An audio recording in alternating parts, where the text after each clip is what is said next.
오늘 우리에게 허락하신 하나님 말씀 봉독하겠습니다. 마태복음 26장 47절에서 50절, 또 27장 3절에서 5절 말씀을 읽겠습니다.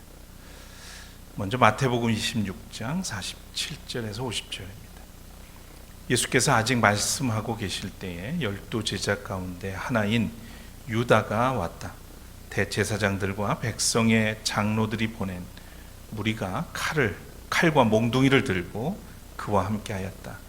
그런데 예수를 넘겨줄 자가 그들에게 암호를 정하여 주기를, 내가 입을 맞추는 사람이 바로 그 사람이니 그를 잡으시오 하고 말해 놓았다. 유다가 곧바로 예수께 다가가서 안녕하십니까 선생님 하고 말하고 그에게 입을 맞추었다. 예수께서 그에게 친구여 무엇하러 여기에 왔느냐 하고 말씀하시니 그들이 다가와서 예수께 손을 대어 붙잡았다. 마태복음 27장 3절에서 5절입니다. 그때 예수를 넘겨준 유다는 그가 유죄 판결을 받으신 것을 보고 뉘우쳐 그 은돈 30잎을 대제사장들과 장로들에게 돌려주고 말하였다. 내가 죄 없는 피를 팔아 넘김으로 죄를 지었소. 그러나 그들은 그것이 우리와 무슨 상관이요 그대의 문제요 하고 말하였다. 유다는 그 은돈을 성전에 내던지고 물러가서 스스로 목을 매달아 죽었다. 이는 하나님의 말씀입니다.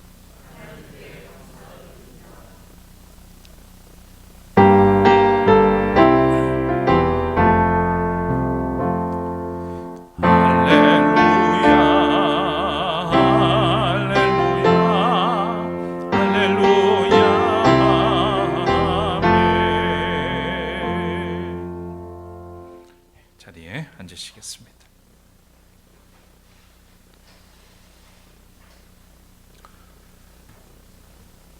우리말에 달도 차면 기운다라고 하는 그런 말이 있습니다.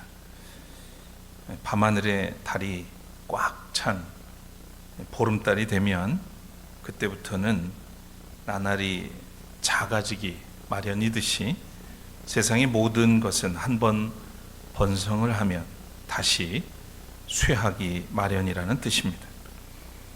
올여름은 폭우와 폭염, 태풍까지 한반도에 깊은 상처를 남겼습니다. 그런데 물리적인 그런 상처뿐만이 아닙니다. 정부의 안일한 세계 잼버리 대회 준비와 일본 극우 세력의 대변인이나 할 법한 대통령의 광복절 경축사는 국민에게 독립운동의 역사와 또 대한민국의 정통성 그리고 국격을 훼손하는 치명적인 내상을 입히고 말았습니다. 미처 수습이나 치유와 정돈도 하지 못했는데 계절은 바야흐로 더위가 가시고 또 선선한 가을이 온다는, 바람이 분다는 그런 처서의 문턱에 다다랐습니다.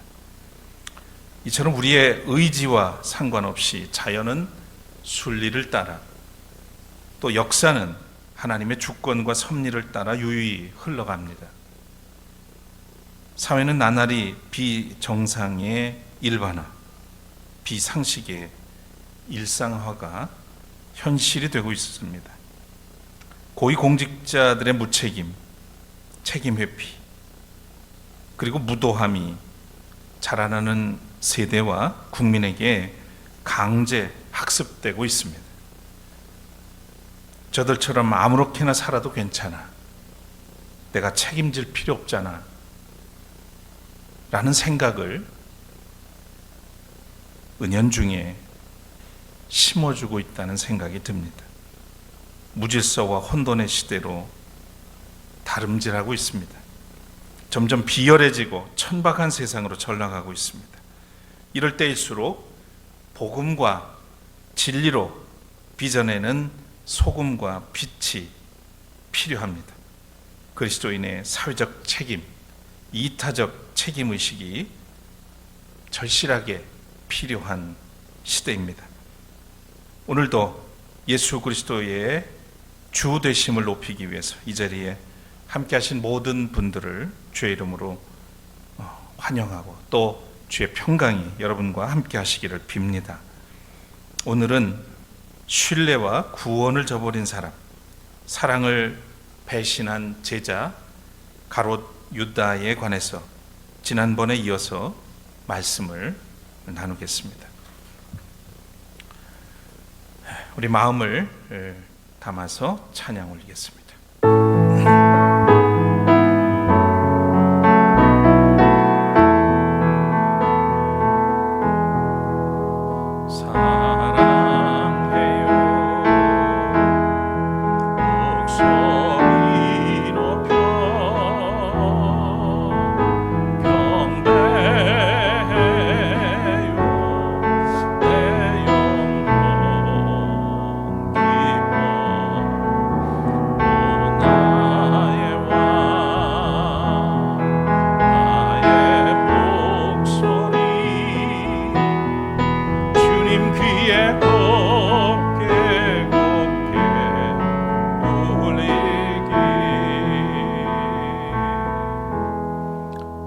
주님, 우리를 오늘도 예배자로 삼으시고 이 시간 하나님의 말씀 앞에 불러주셨습니다.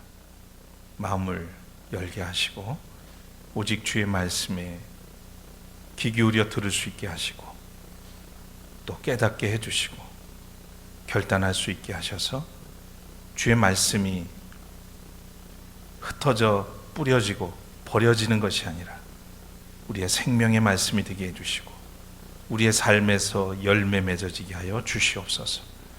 부족한 종을 붙드시고 능력을 덧입혀 주시고 오직 주의 뜻을 전할 수 있도록 나눌 수 있도록 인도하여 주옵소서.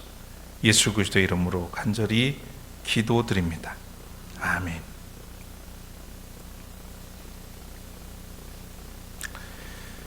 지난 시간 우리는 예수님의 12 제자 중 가장 악명이 높은 그리고 가장 드라마틱하고 가장 미스터리한 제자 가롯 유다에 관해서 살펴봤습니다. 그는 12 중에 유일하게 유대 지역 카리옷 출신으로 어떻게 예수님의 제자가 됐는지는 알 수가 없지만 제자 공동체에서 재정 살림을 맡을 만큼 신임을 얻었던 제자입니다. 그러나 그는 신앙보다는 자기의 의, 주님보다는 돈, 하나님 나라보다는 민족의 해방에 가치를 두고 산 사람이었습니다. 무엇보다 물질에 대한 욕심을 넘어서지 못해서 사탄의 유혹을 받고 주님을 의심하여 결국 배신의 길로 떨어진 비운의 죄자가 되었습니다. 그는 베다니 나사로의 집에서 마리아가 주님을 위해 향유를 드린 헌신의 그 행위를 비난하다가 주님께 꾸중을 들은 후 스스로 낙심하고 배신의 길로 들어선 것으로 보입니다. 배신의 외적 동기가 된 것이죠. 그 후에 그는 곧바로 대제사장을 찾아갑니다. 예수님을 넘겨주는 조건으로 은돈 30에 거래를 하죠. 유다는 돌이킬 기회가 여러 번 있었습니다.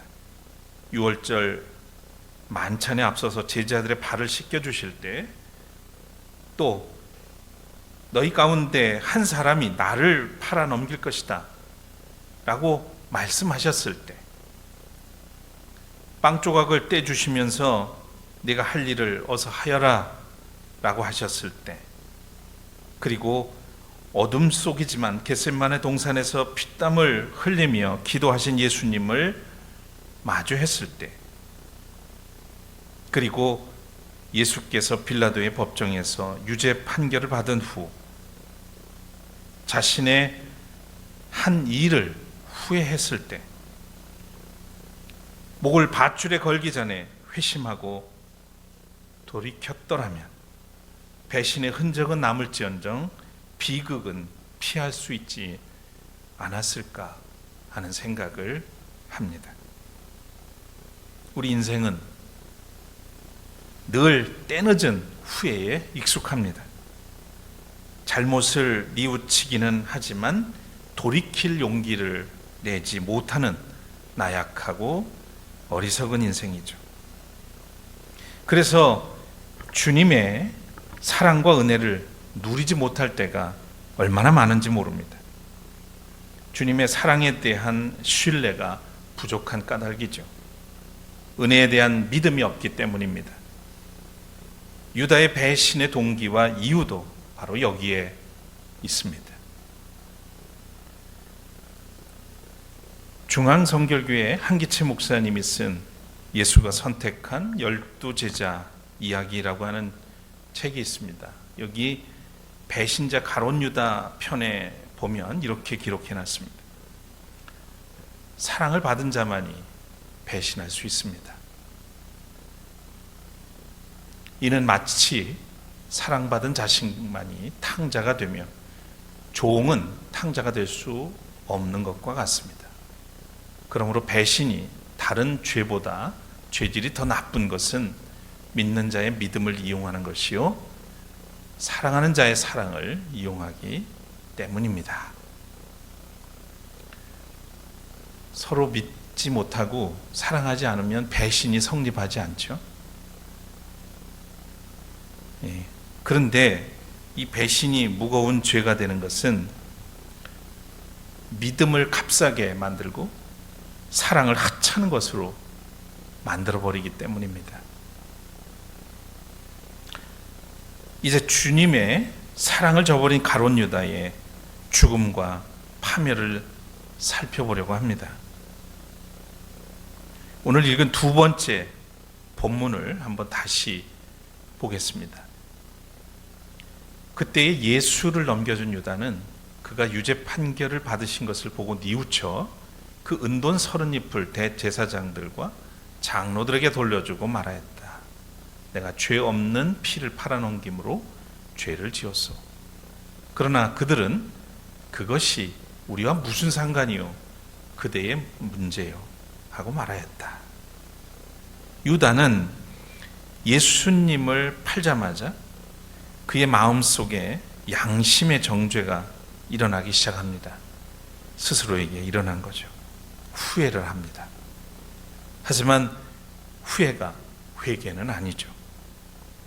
후회는 회개의 과정이 될 수는 있지만 후회 그 자체가 회개는 아닙니다. 유다는 후회만 했습니다. 뉘우치기만 했습니다. 양심이 작동되어서 잘못을 깨닫고 뉘우치기 시작한 겁니다. 그리고 마침내 그는 어떻게 되나요? 스스로 목을 매달아 죽었습니다. 스스로 자기를 파멸시킨 것이죠. 유다의 죽음도 사실 미스테리 중 하나입니다. 마가복음, 누가복음, 요한복음에는 그의 죽음에 대해서 언급이 없습니다. 마태복음과 사도행전에 언급이 되어 있는데 서로 내용이 일치하지가 않습니다. 마태복음은 목을 매어 자살한 것으로 나오는데 사도행전에서는 배가 터져 죽었다고 그렇게 나와 있습니다. 사도행전 1장 18절 이하에 이 사람은 불의한 삭스로 밭을 샀습니다. 그러나 그는 거꾸로져 어서 배가 터지고 창자가 쏟아졌습니다. 이 일은 예루살렘에 사는 모든 주민이 다 알고 있습니다. 그래서 그들은 그 땅을 자기들의 말로 아겔다마라고 하였는데 그것은 피의 땅이라는 뜻입니다. 이렇게 되어 있습니다. 뭐 비슷한 구석이 별로 없어요. 완전 다른 얘기처럼 보입니다. 그래서 사실 논란이 되기도 하고 뭐 그 후에 문학적인 해석을 막 해놓은 사람들도 있고 그런데 또 일부 성경학자들은 합리적인 추론을 합니다. 그는 아마 바위에 있는 나무에 목을 매달아서 죽었을 것이다 하는 것이고요. 그래서 그 후에 나뭇가지가 부러지든지 또 목을 맨 줄이 떨어져서 바위에 몸이 떨어지고 부서지면서 배가 터져서 창자가 흘러나왔을 것이다. 사실은 정확하게 사실을 알 수는 없지만 그의 죽음은 비극적인 파멸이었다는 사실만은 분명하다는 거죠. 같은 주님의 제자 11명은 주님을 따라 순교의 반열에 올랐지만 주님의 말씀대로 차라리 나지 아니하였더라면 좋았을 뻔한 사람, 그가 바로 유다였던 것이죠. 이것이 유다의 마지막 모습입니다. 그리고 그가 피 흘린 그 밭을 아겔담, 곧 피의 땅으로 불리게 됩니다. 저주받은 땅이라는 뜻이죠. 그에게 후회는 있었지만 회개가 없는 최후를 맞이했습니다. 저는 앞서서 그가 돌이킬 기회가 여러 차례가 있었다고 말씀드렸습니다. 그리고 그는 양심의 가책을 느껴서 뉘우쳤다고 했죠. 그건 거기까지였습니다. 뉘우침에서 한 걸음 더 나가지 못했습니다. 후회하고 죄를 범한 것도 인정했지만 그는 용서를 구하지 않았습니다. 주님, 용서해 주십시오. 나는 죄인입니다. 여러분, 이 한마디가 무슨 기도인지 생각이 나시나요?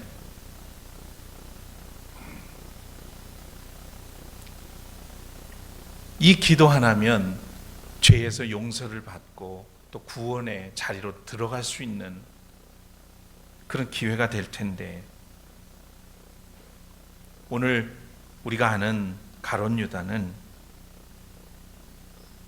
후회까지였다는 겁니다. 회개는 믿음의 결단이 필요하고요, 용서는 용기가 필요합니다. 괜찮은 것 같지 않아요? 한번 같이 보실래요? 회개는 믿음의 결단이 필요하고 용서는 용기가 필요합니다. 제가 가룟 유다를 보고 깨달은 거예요. 그냥 회개는 하면 되는 게 아니에요. 믿음의 결단이 없이는 후회까지는 되는데 회개까지는 이루어지지 않습니다. 더 나가서 주님, 내가 죄인입니다, 나를 용서해 주십시오 하는 것은 부끄러움을에도 불구하고 용기를 내서 입을 열어서 고백하고 하나님께 간구해야 하는 거예요. 용기가 필요한 겁니다. 회개는 용서를 구하는 자리로 나가야 하는 겁니다. 주의 피 흘림으로 씻음을 받고 다시 일어설 때 진정한 회개는 이루어진 것으로 볼 수 있는 거죠. 어떤 의미에서 가룟 유다 못지않게 베드로도 무거운 죄를 범했습니다. 가룟 유다는 예수님을 팔았지만 베드로는 예수님을 저주까지 했습니다. 그런데 이 둘의 차이가 무엇이겠습니까? 베드로는 돌아와 회개했지만 유다는 후회만 했을 뿐 회개가 없었다는 겁니다.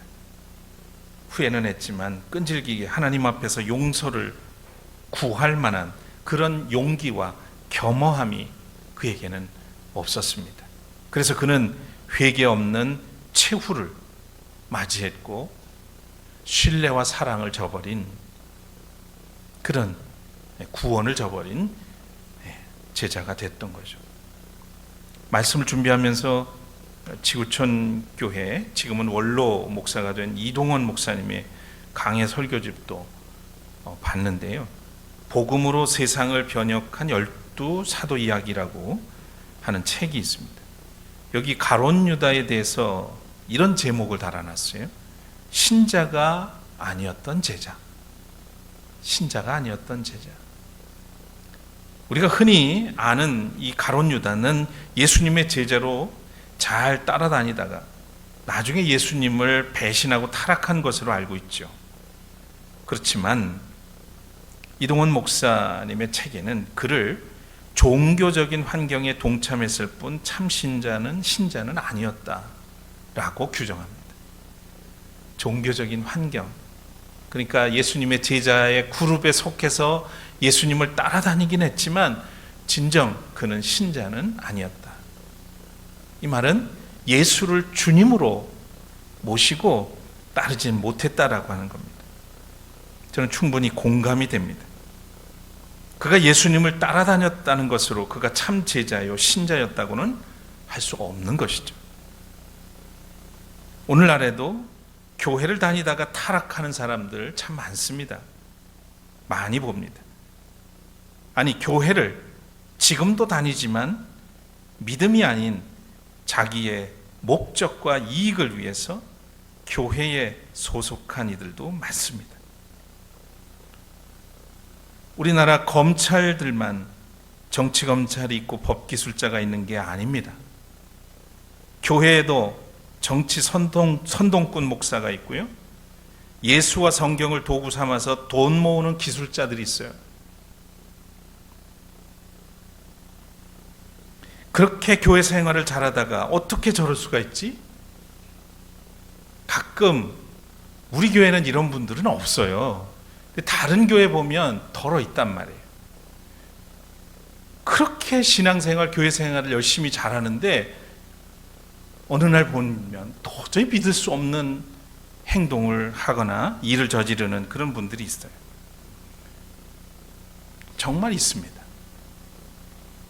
가만히 생각해 보면 그 사람이 정말 신실한 사람이었는지 아니면 그저 믿는 사람들의 공동체에 들어있으면서 그렇게 보였던 건지 분별하기는 쉽지 않습니다. 그래서 저는 지나치게 확신에 찬 목사 또는 열광적인 신자들을 우선 경계하고 의심을 합니다. 가끔 같은 목사지만 무슨 자기가 뭐가 된 것처럼 완전 이렇게 말하는 걸 보면 도저히 이렇게 받아들이기가 쉽지 않은 그런 태도로 확신에 찬 사람들이 있어요. 저는 참 위험한 사람이라고 생각합니다. 그런 목사들. 겸손하지 못하고 자기가 성령을 마음대로 부리는 것처럼 하는 행동들. 그리고 신자들, 성도들 중에 맨 앞자리에서 다른 사람 예배를 방해할 정도로 시끄럽게 하는 사람들이 있어요. 그냥 말끝마다 아멘 아멘 하고, 그게 자기는 은혜 받는 태도라고 생각하는지 모르지만 정말 조용히 깊이 하나님 말씀을 듣고 묵상하고 싶은데 얼마나 방해를 하는지. 근데 나중에 보면 얼마 안 있어서 그런 분들이 좀 이상해진 경우들 많이 봅니다. 그러니까 그리스도인들 중에도 냄비에 끓는 찌개 같은 성도가 있고요. 은근히 깊이 곰탕 끓이는 뚝배기 같은 그런 성도들이 있어요. 그러니까 좀 이런 쉽게 너무 가볍게 그런 신앙생활하는 모습이 아니어야 되고 진정으로 하나님 앞에 바로 선 그런 성도들이 되어야 되는 거죠. 유다가 3년 동안 예수님을 따라다니면서 제자 공동체에 속해 있었지만 그가 구원받은 흔적은 볼 수가 없습니다. 오히려 예수님은 그가 구원받지 못한 사람이라고 하는 것을 암시하는, 사실 그걸 단정적으로 얘기하기는 곤란하지만 예수님의 말씀 속에서 이 유다가 어떻게 되었을지를 암시해 주는 부분이 있어요. 그것은 예수님께서 제자들의 발을 닦아줄 때 하셨던 말씀을 떠올리게 됩니다. 예수께서 그에게 말씀하셨다. 이미 이건 베드로에게 한 말이죠. 이미 목욕한 사람은 온몸이 깨끗하니 발밖에는 더 씻을 필요가 없다. 너희는 깨끗하다. 그러나 다 그런 것은 아니다. 예수님께서는 자기를 팔아 넘길 사람을 알고 계셨다. 그러므로 너희가 다 깨끗한 것은 아니다 하고 말씀하신 것이다. 요한복음 13장에 나오는 말씀입니다. 예수님께서 6월절 만찬을 준비하게 하시고 식사부터 한 것이 아니라 제자들의 발을 먼저 닦아주십니다. 베드로 차례가 왔습니다. 베드로가 안 됩니다. 제 발은 못 씻겨요. 예수님께서 이렇게 말씀하시는 거죠. 내가 너를 씻기지 않으면 너는 나와 상관이 없어. 여기서 발을 씻는다는 것, 발을 씻으신다는 것은 단순히 그냥 물로 더러운 발 씻어주는 게 아니잖아요. 요한복음이 대부분 그렇듯이 여기서 씻김은 죄의 문제를 해결한다는 그런 의미이죠. 물론 섬김도 포함이 되어 있습니다. 그러니까 예수님은 우리의 죄의 문제를 해결하시기 위해서 오셨는데 그를 통해서 죄의 문제 해결을 받지 못한다면 우리는 주님과 아무 상관이 없다는 말입니다. 이미 목욕했다는 것은 중생했다, 거듭났다는 의미가 되는 거죠. 그러나 다는 아니라고 말씀합니다. 모두가 그런 것은 아니라고 얘기해요. 누구를 가리키는 겁니까? 가룟 유다입니다. 12 제자 중에. 그는 예수님을 따라다니는 그런 제자들 속에 있었지만 정말 예수를 그리스도로, 주님으로 그렇게 믿고 거듭나지 못했던 것이죠. 오늘도 교회에 속해 있지만 진정으로 그리스도 안에서 믿음으로 거듭나지 않으면 가룟 유다의 후예가 될 가능성이 높습니다. 실존주의 철학자인 샤르트르가 이런 말을 합니다. 인간이 경험할 수 있는 유일한 죽음은 다른 사람의 죽음이다. 우리가 죽음을 경험한다는 것은 다른 사람의 죽음을 통해서 나의 삶, 나의 죽음을 생각하게 되는 것이죠. 그렇다면 우리는 가룟 유다의 불행한 삶과 비극적인 죽음에서 뭘 보아야 할까요? 앞에서 두 번에 걸쳐서 말씀을 나눈 것처럼 유다는 첫째, 주님보다 돈과 명예와 권력을 사랑한 사람입니다. 두 번째, 예수님은 유다에게 끝까지 사랑과 신뢰를 보냈지만 그는 예수를 주님이 아닌 선생으로 여겼습니다. 이 유다가 예수님을 부르거나 대화하는 중에 큐리오스라고 하는 말이 나오지 않아요. 랍비라는 말이 나옵니다. 랍비. 그러니까 애초부터 이 가룟 유다의 마음에는 예수는 그저 훌륭한 스승으로 그렇게 여겼던 것 같아요. 주님으로까지는 받아들이지 못했던 모습이 종종 발견됩니다. 그러니까 예수님을 전적으로 자기 인생의 주인으로 모시지 않았다. 세 번째, 유다는 제자를 가장한 그런 의도적 배신자입니다. 그의 생애에 후회만 있을 뿐 회개의 결단과 용서를 구하는 용기는 없었습니다. 자, 우리가 여기서 기억할 것이 있습니다.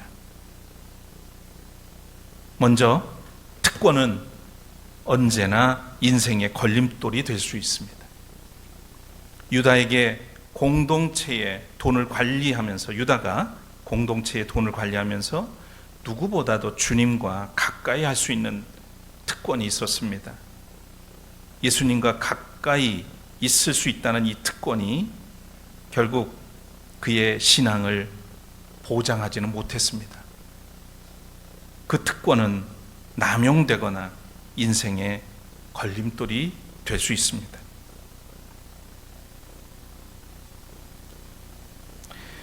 그러니까 특권만 있으면 그것이 약이 아니라 독이 될 수 있다는 말씀입니다.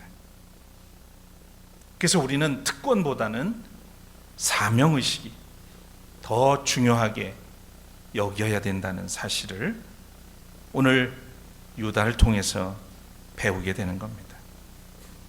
특권보다 중요한 게 사명이다. 두 번째, 지금도 유다는 살아있고 나도 얼마든지 유다가 될 수 있다는 겁니다. 주님이 유다의 배신을 알고도 그를 제자로 선택하신 이유, 그를 포기하지 않으신 이유는 아마도 장차 세워질 그리스도인의 공동체를 위한 선택과 결단이었을 것입니다. 우리 주변에 유다는 언제나 있을 수 있고, 우리도 신앙의 본질에서 벗어난다면, 예수 그리스도를 온전히 주님으로 신뢰하고 사랑하지 않으면 오늘의 유다가 될 수 있습니다. 스스로 경계를 허물지 말아야 하고 교우들 간에 그래서 서로 돌아보아야 하는 것입니다. 세 번째, 사람의 어떤 악함마저도 하나님의 뜻을 이루는 디딤돌이 될 수 있습니다. 유다의 배신 행위는 결코 정당화될 수 없습니다. 그러나 하나님은 유다의 그 악한 행위까지도 사용하셔서 궁극적으로는 인류의 구속을 위한 당신의 뜻을 이루셨습니다.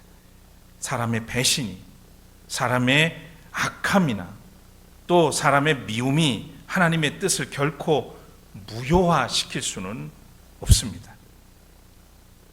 주님의 뜻은 반드시 이루어지고야 만다는 사실을 우리는 성서를 통해서, 예수 그리스도의 삶을 통해서 충분히 경험하고 느끼고 있습니다. 악이 선을 이길 수는 없습니다. 사랑하는 여러분, 권력을 손에 쥔 사람들이 특권을 누리겠다고 허무한 칼춤놀이에 빠져서 무고한 사람들을 도륙하는 현실을 살아가면서 또 비정상의 일반화, 비상식의 일상화가 현실이 되는 사회 속에서 살아가면서 오늘 유다의 삶과 죽음을 통해서 비추어 주신 하나님의 생명의 햇살을 바라볼 수 있기를 바랍니다. 돈이 아니라 주님을 사랑하십시오. 명예가 아니라 십자가를 바라보십시오. 탐욕의 노예가 아니라 하나님 나라를 위해 정의와 생명과 평화, 그리고 창조 세계를 돌보고 가꾸는 신실한 주님의 제자, 그리고 세상에 보내어진 복음의 사도들이 되시기를 주의 이름으로 축복합니다.